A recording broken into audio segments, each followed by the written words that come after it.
Profesional Politeknik. Baik, di sini kami akan melakukan overhaul pada engine, yaitu engine SAA 4D 95LE-3 pada mata kuliah Mojo Repair Program.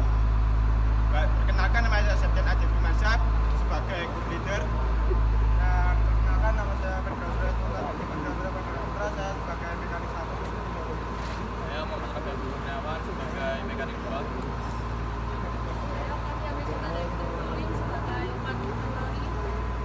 Saya Franciscus Suprasto, saya sebagai tulismen.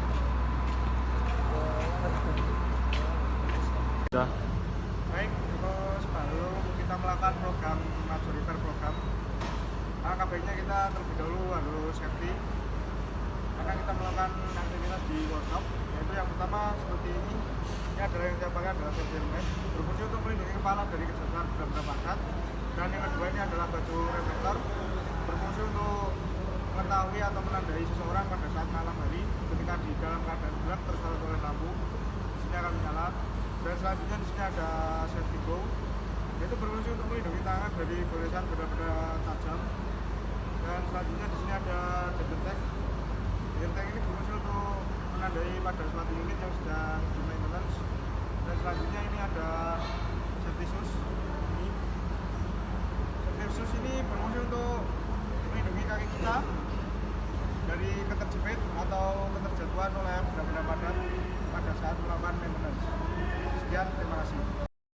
Baik, kami di sini akan melakukan Mojo Repair Program pada engine SAA 4D 95LE.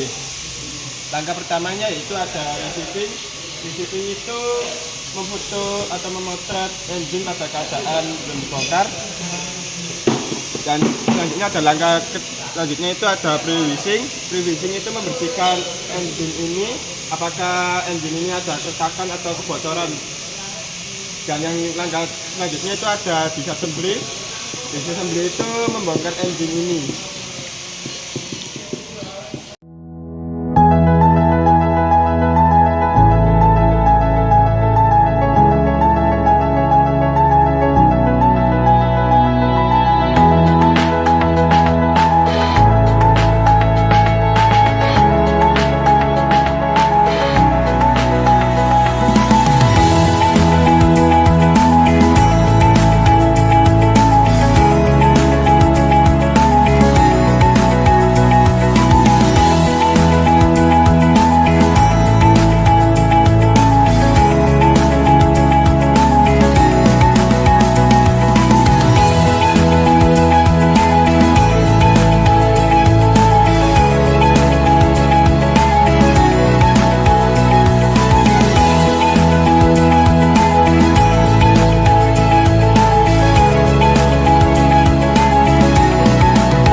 piston. Jadi kita mengukur bagian piston, yaitu piston skrit. Yang di sini kita mengukur sumbu X dan Y menggunakan mikrometer ukuran 75 sampai 100 mm. Nah, kita ukur sumbu X-nya dulu.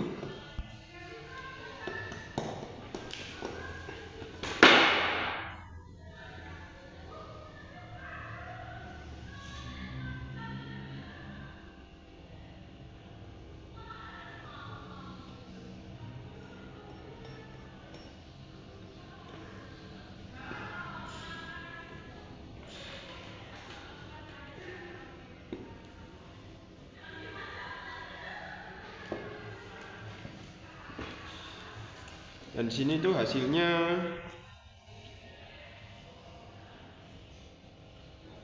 94,67.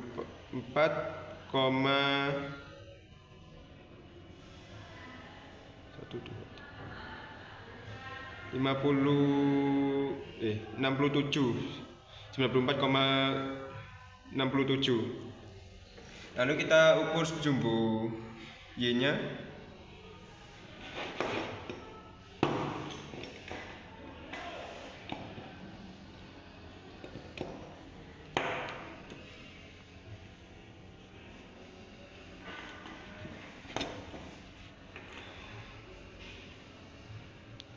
Dan di sini tuh hasilnya 94,20.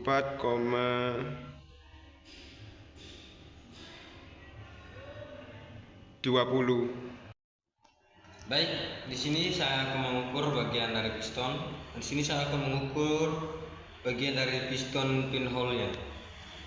Dan di sini saya akan mengukur bagian sumbu X dan sumbu Y-nya. Pertama kita ukur dari sumbu X-nya.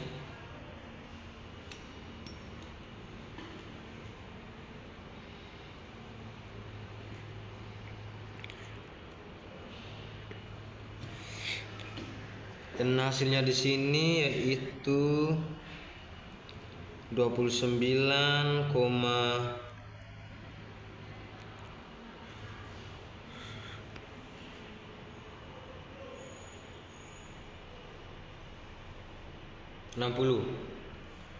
Terus di bagian sumbu Y-nya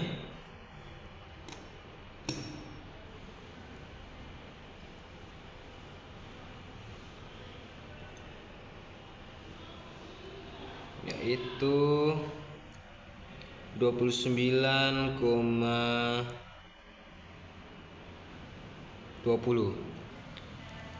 Sekian dan terima kasih. Baik, saya akan mengukur komponen yang bernama piston pin menggunakan mikrometer. Nah, kita ukur bagian atas, tengah, dan bawah dengan sumbu X, Y. Kita menggunakan mikrometer dengan ukuran 25 sampai 50 mm. Nah, kita ukur bagian atas sumbu X.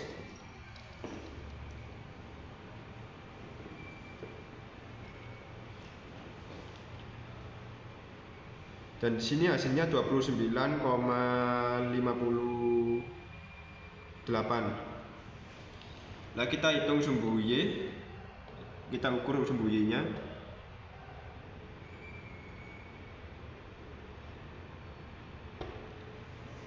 Dan di sini hasilnya itu 29,55. Dan kita ukur sumbu Y, sumbu X bagian tengah.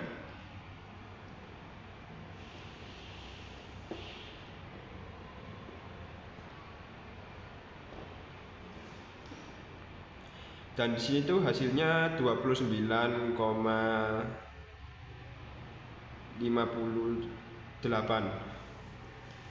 Dan di sini sumbu Y bagian tengah.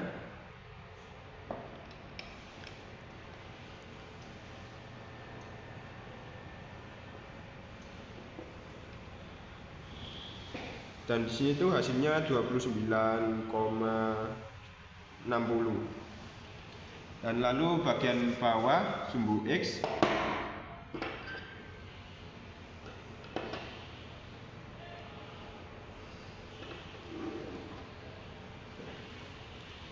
Di sini tuh hasilnya 29,69. Lalu sumbu Y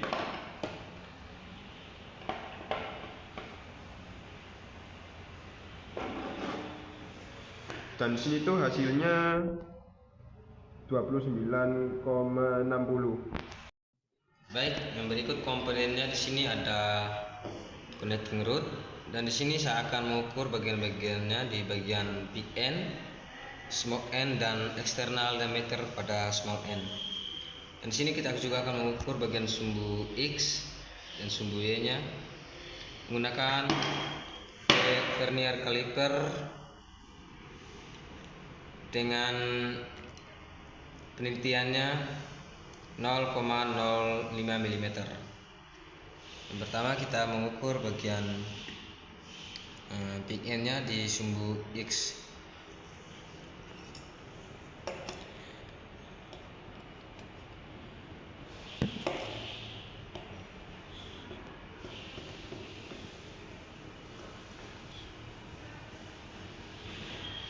Dan di sini hasilnya yaitu 57,50.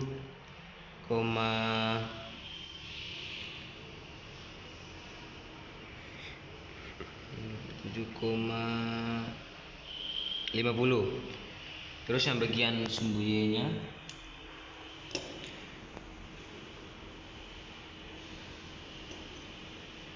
sumbunya yaitu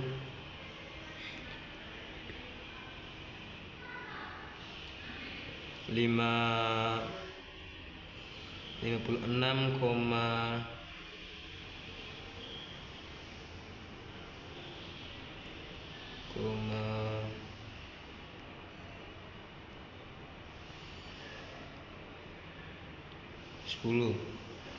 Terus bagian small end-nya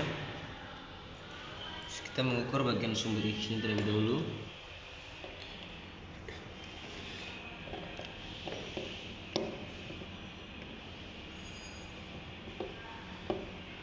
Dan sini hasilnya yaitu 29,65.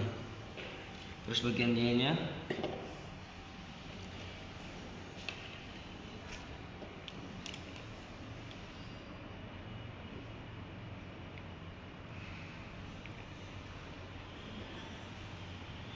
yaitu 29,60.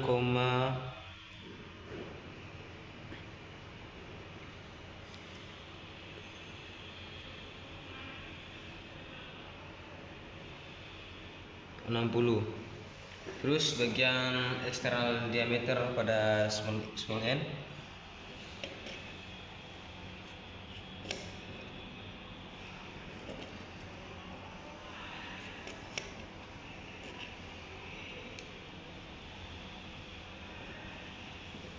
hasilnya yaitu 44,85.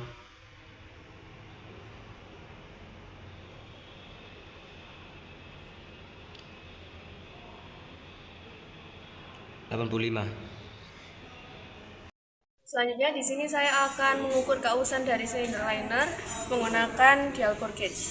Untuk pertama yang kita lakukan adalah mencari diameter kasar menggunakan vernier caliper. Caranya seperti ini.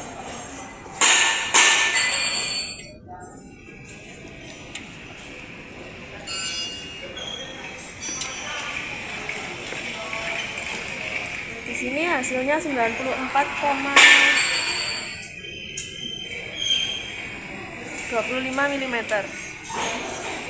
Maka langkah selanjutnya kita akan memilih replacement rod dengan angka 95 mm.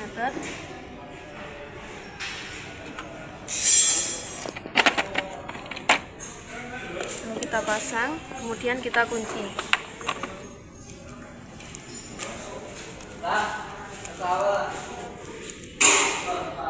Jika sudah, kita akan mengukur untuk memastikan apakah ini sudah 95 mm atau belum dengan cara menggunakan vernier kaliper.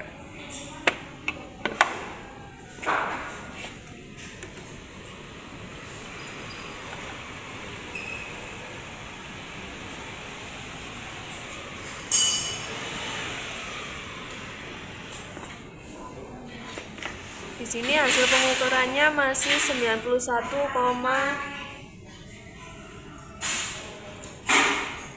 mm. Jadi kita tambahkan replacement washer untuk menambah ukurannya akan menjadi 95 mm.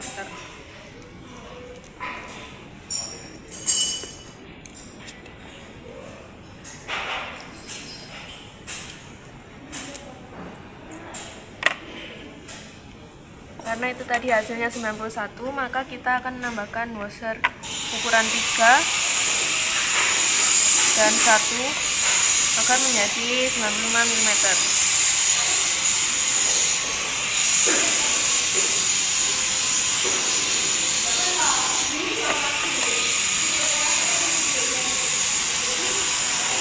Lalu kita pastikan lagi dengan mengukur menggunakan vernier kaliper.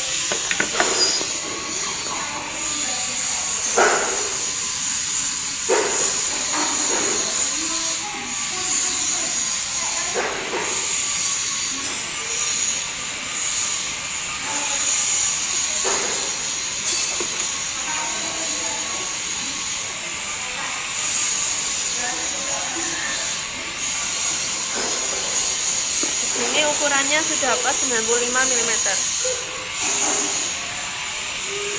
Langkah selanjutnya kita akan memasangkan dial gauge-nya.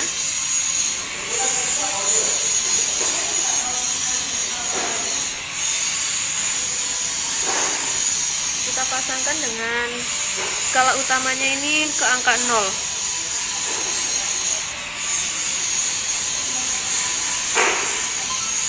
Jika sudah seperti ini, kita kunci.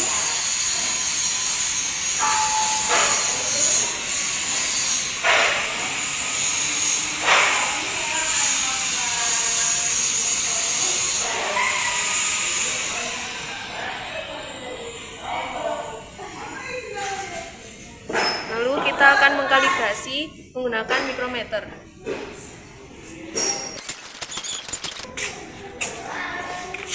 Untuk cara pengkalibrasiannya seperti ini, kita pasangkan measurement point-nya terlebih dahulu, kemudian ujungnya kita paskan juga.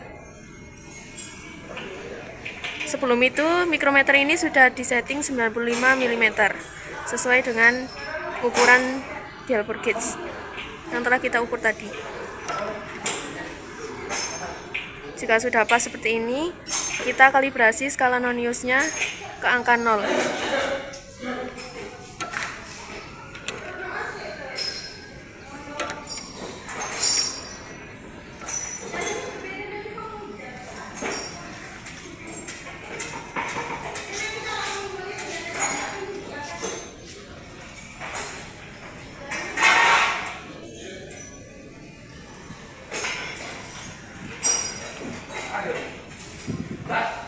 Jika sudah, lalu kita bisa mengukur silinder liner.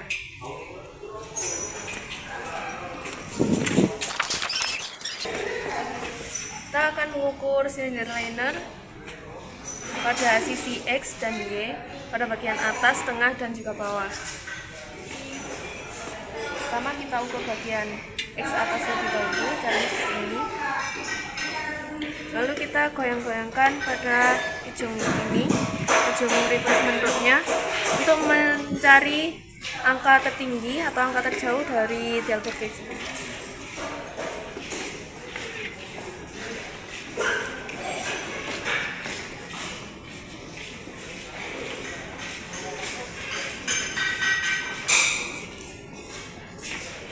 Bisa dilihat bahwa angka terjauh ini berada di 0,80 mm. Kemudian sisi Y,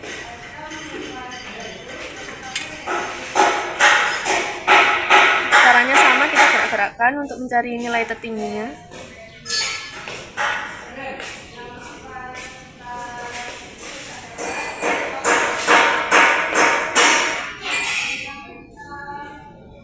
angka tertinggi ini berada di 0,56 mm. Kemudian pada sisi X bagian tengah, kita gerak-gerakkan lagi. Angka terjauhnya berada di 0,60 mm. Kemudian sisi Y pada bagian tengah,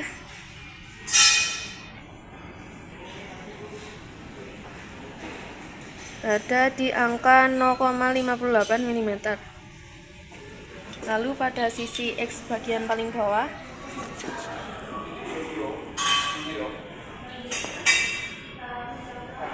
berada di angka 0,59 mm. Kemudian yang terakhir pada sisi Y bagian bawah,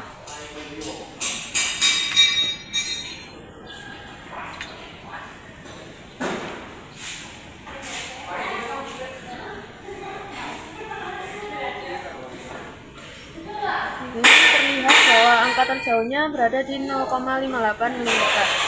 Dari hasil tersebut, kita dapat menyimpulkan bahwa jaringnya bergerak ke arah kanan, maka hasilnya positif, tapi cara penghitungannya adalah dengan cara dikurangi, yaitu 95 mm dikurangi hasil 0,58 atau sebagainya tadi, untuk mengetahui nilai keausan.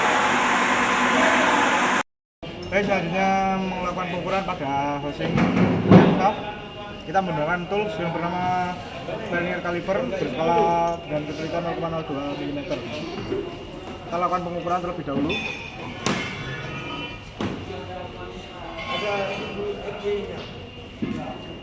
Hasil menunjukkan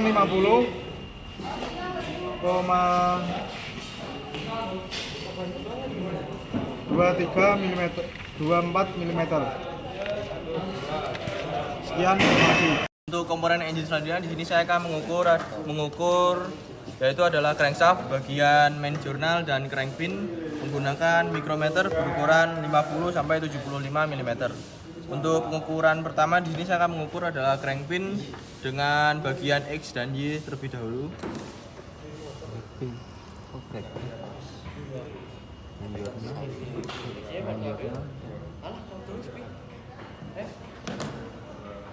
Untuk bagian X dari main journal adalah 65,9 dan sumbu Y-nya adalah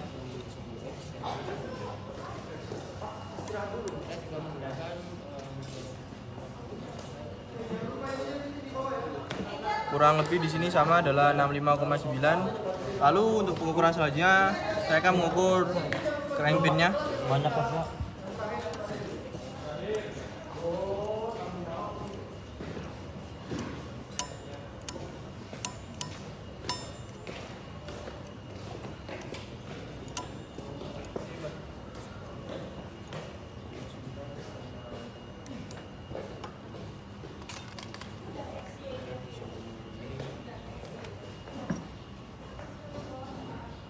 Untuk ukuran dari sumbu Y crankpin adalah 55,75. Lalu untuk sumbu Y-nya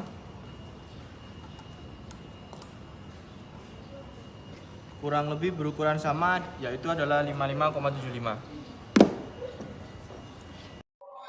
Baik, di sini saya akan melakukan pengukuran center main jurnal pada crankshaft menggunakan dial indikator. Kita memutarnya di angka terjauh dari dial indikatornya. Baik, kita putar.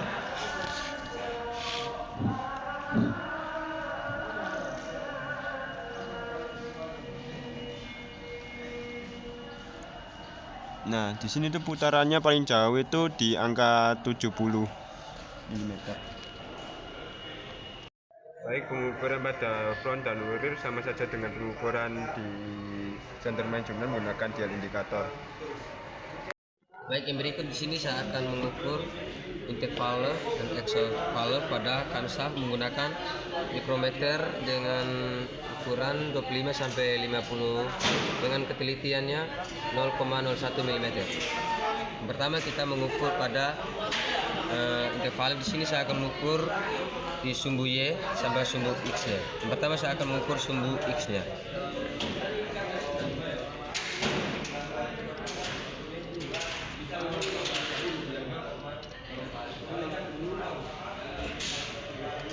Dan hasil dari sumbu X-nya di sini adalah 35,29 mm. Terus yang kemudian saya akan mengukur bagian sumbu Y-nya.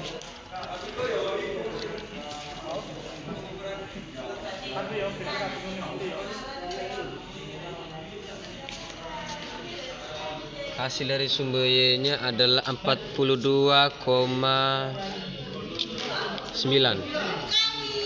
Terus yang selanjutnya di sini saya akan mengukur sumbu X pada exhaust valve.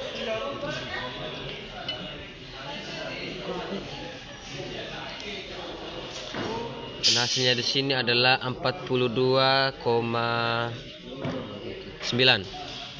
Dan kemudian pada sumbu Y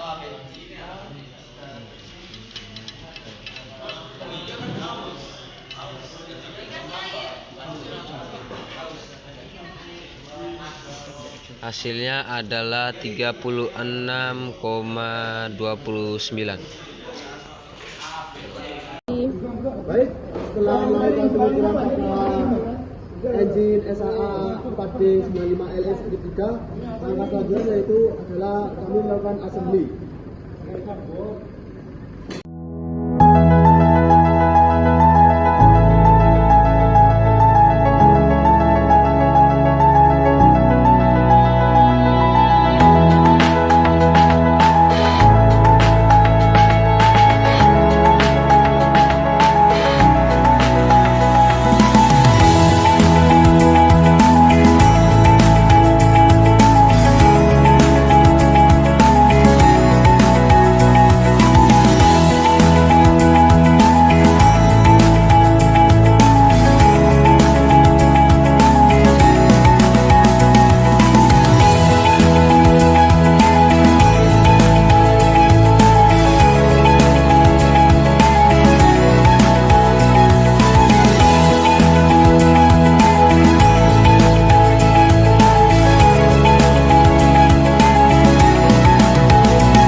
penjelasan model repair dari engine SAA 4D95LS 3. Sekian dan terima kasih.